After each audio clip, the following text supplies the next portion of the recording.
Hi guys, welcome back to the channel. Thank you so much for tuning in. So this week we're going to be looking at God's answers to our prayers. Yeah, so stay tuned for that video.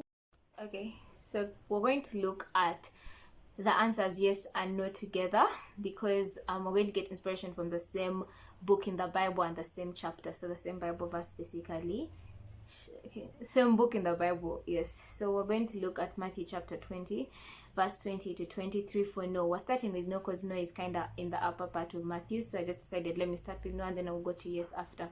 So then it says then the mother of James and John, the sons of Zebedee, I don't know, came to Jesus with her sons. She knelt respectfully to ask a favor. "What is your request?" he asked. She replied, "In your kingdom, please let my two sons sit in the place of honor next to you, one on your right, and the other on your left." But Jesus answered by saying to them, "You do not know what you are asking. Are you able to drink from the bitter cup of suffering that I'm about to drink?" "Oh yes," they replied, "we are able." Jesus told them, "You will indeed drink from my bitter cup, but I have no right to say who will sit on my right or on my left. My Father has prepared those places for the ones he has chosen." So James and John's mother comes and she asks, "Yo, Jesus, can like my kids sit next to you like in heaven in your kingdom?" And then like Jesus tells them no. He told them no because it wasn't in his place to decide who would sit next to him, because it was his father's duty, his father's choice. It was God the Father's choice. So he tells them no. And this is like a really good example in the Bible where Jesus says no. But generally throughout like the Bible, if you read the Bible, you'll see God says no so many times to people. And here are some reasons why God says no to the prayer request we make. So the first reason obviously is seen in the Bible book, is because we do not know the consequences of the prayer request we're praying for. Like you may pray for power, but in order to attain that power, you would have to sacrifice family, and God knows that you can't live without your family, so he will refuse to give you power so that you can finally have true happiness and true joy with your family. But there are other reasons other than that why God says no, and here are some of them. So God says no because some of our prayer requests are not good. Like some of our prayer requests are generally just bad. They are not good. They have no part of his will, and he really can't allow to give them to us. Then others, because they are not good for us personally. Now some things may not affect other people in their Christian lives, but will affect you. So God will be like, "Nah, bruh, I'm not going to give that to you because it's going to cause a wedge into our relationship." Then another thing is because it will either cause problems into our now or into our future. Some prayer requests will cause a problem into your now, like let's say you get the power but you get prideful, or into our future where you get the power and the blessings, and you get all that power and then you turn away from God. So God will say no to you because he knows and he sees what's going to happen in your future. Or maybe you get like the power and then you shall not live a long life. Or like generally you never know the consequences of what you're asking for in the future, but only he can see the future.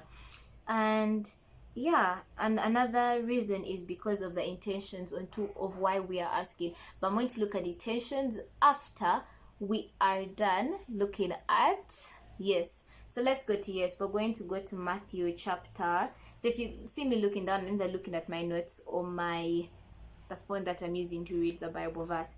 So I'm going to go to Matthew chapter 20 verse 29 to 34, and it says, "As Jesus and his disciples left the town of Jericho, a large crowd followed behind. Two blind men were seated beside the road. When they heard Jesus was coming that way, they began shouting, 'Lord, Son of David, have mercy on us.' 'Be quiet,' the crowd yelled at them, but they only shouted louder, 'Lord, Son of David, have mercy on us.' When Jesus heard them, he stopped and called, 'What do you want me to do for you?' 'Lord,' they said, 'we want to see.'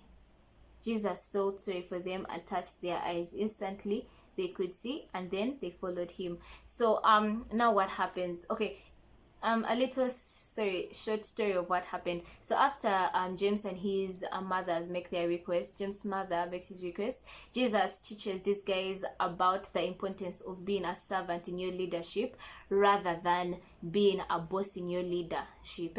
So that's where intentions come in. So I'm going to go into intentions. What was the intention of why John's mother was asking for this? She was asking because she wanted her sons to have power and attain power. And that, like, the intentions behind your prayer request, because every prayer request has an intention, will decide if God will actually give you or if he will choose to say no. And yeah, that's basically it. So these guys call onto Jesus, the men. Their intention behind it was so that they could live better, like so that they could actually see and, you know, just generally gain joy or happiness. And Jesus healed them. And it goes, and you know, it says Jesus felt sorry for them. Jesus felt sorry for them. So it goes to show us, why does God say yes to us? Because he loves us. That's actually, he says yes, no, and wait because he loves us. He loves us. He's our provider. He will always want to give us what we ask. He will always want to give to us.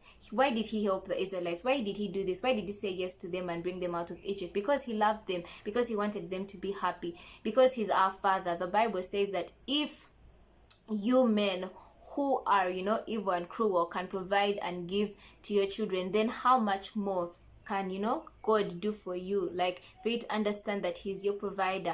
And throughout the Bible, you see God saying yes to so many people, like David. When his enemies were trying to attack him, God said yes. So these are the first two answers. And now we're gonna look at wait. Yeah, so in our lives, sometimes God is just like, wait. And you're like, what? Yep, he's like, wait. So a good example of this is actually Job. And in Job, I've forgotten which book it is in Job, but Job describes how he had someone interceding on his behalf. And obviously Job was also praying that his suffering would go away. And God was like, yeah, I can do it now, but if you wait, it will be much more greater than you expected. So God made Job wait and wait until finally in the end he doubled everything that he had from the beginning. So there's just sometimes in our lives when God is just like, wait. And why would God tell us to wait? Sometimes we're not ready for what he has, what we ask for. Like, you may ask to be the greatest dancer in the world, and God can see right now with your character that you are not ready for him to make you the greatest dancer, because once you get the fame, you're going to become proud. You're not going to want to help people. You're not going to want to do this. You'll be in so much drama. So he wants to first mold you and shape you before he can give you what you want. So wait is just really about patience, and it's seen throughout the Bible. So I'm going to just give you a Bible verse which you should read. It is the Hall of Fame of the people of faith, and I really feel like it touches a lot on wait. It is Hebrews 11, and well, I want to specify onto one person exactly, who is Sarah, the wife of Abraham. And Sarah wanted to have a child, but Sarah could not have a child, and God told her to wait. He was like, you have to wait for me to bring for you a son. And I think God told Sarah to wait because Sarah needed to learn how to trust in him and needed to grow a lot in her faith before he could bring for her Isaac. And if you look like at the Sarah who gave her servant to Abraham to get Esau, because she was trying to become like, you know, she's trying to be like God and bring God's fulfillment very fast. And then you look at the Sarah who came after like Isaac had come during that period of time, you see a change in her. Her character had to develop, and it wasn't yet time. And also one thing I saw from Hebrews 11 is that sometimes the prayer requests we're asking for are not exactly meant for us. Think about Abraham. They told him that I'm going to make a nation out of you. The nation came through the sons of Jacob. So sometimes we're praying, but God is going to fulfill what we have asked for in our children, in our grandchildren. So Israel came out of Abraham because Jacob's sons made children, the nation grew, and things worked out, and they were God's chosen people. And yeah, another good place of wait is another reason God tells us to wait is because he is, sometimes it's because of our punishment. And that you can see that in Jeremiah when the Israelites are taken into captivity, and I talked about that in Jeremiah 29, and you guys can check out that video. But God told them that you're going to be in captivity for 70 years under Babylon, and you're not going to get out after 2 years. So generally sometimes you have to wait for your prayer requests because you're not yet ready, and it's not yet the right period for you to receive them. But when it's the right period, Jesus shall give them unto you, and even some of them may move into your ancestors. So guys, thank you so much for tuning in. Those were the 3 answers. God bless you, and I'll see you next week. Please like, subscribe, and check me out on Instagram. I just wanted to say that just for fun. Okay, bye.